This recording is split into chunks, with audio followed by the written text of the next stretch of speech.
আসসালামাইকুম। আমি বললাম না তোমাদের একটা তাজা রুই মাছ এনেছি আজকে। এই দেখো, এই রুই মাছের টুকরোগুলো ওরাই কেটে দিয়েছে। এটা আমি ফুলকপি আলু দিয়ে রান্না করব, ঝোল করে। ঠিক আছে, তো ফার্স্টে আমি একটু হলুদ লবণ দিয়ে মাখিয়ে নিয়েছি। তারপর এটাকে আমি একটু ভেজে নিব। ঠিক আছে,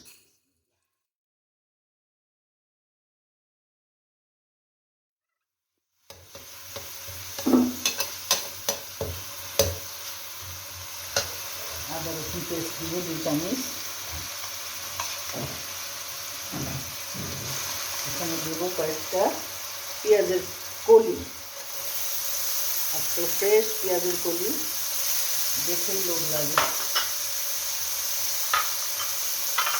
দেবো টমেটো, দেবো 1/2 চামচ ধনিয়া, 1/2 চামচ মরিচ,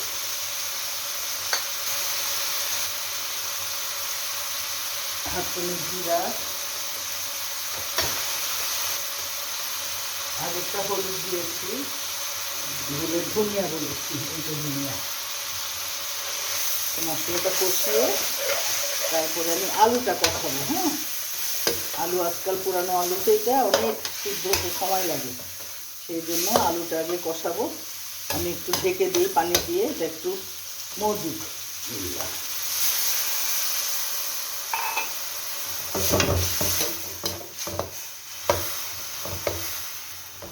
মশলাটা মোটামুটি কষানো হয়েছে।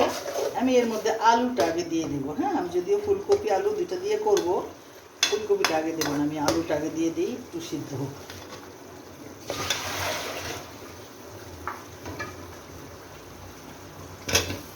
দেখো আলুটা একটু মজে গেছে, এখন আমি আমার ফুলকপিটা দিয়ে দিতে পারি। একটা পুরো ফুলকপি দিয়ে দিলাম, কারণ সবজিটা খেতে চায় না। এই চান্সে যদি মাছের সাথে সবজিটাও লাইক করবে।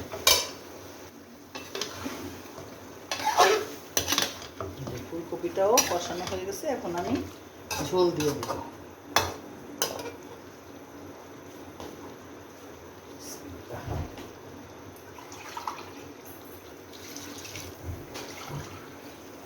এটা আমি একটু ঝোল ঝোল তরকারি রাখবো।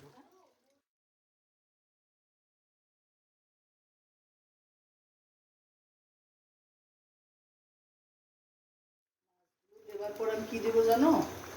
দেবো আমি আমার মেইন ইনগ্রেডিয়েন্টস, সেটা হলো তোমাদের বলেছি যে ঝোল তরকারিতে আমি সাধারণত শাক বাটা দিই, আর শাক বাটাটা আমার চ্যানেলে কিভাবে করি তাও দেওয়া আছে।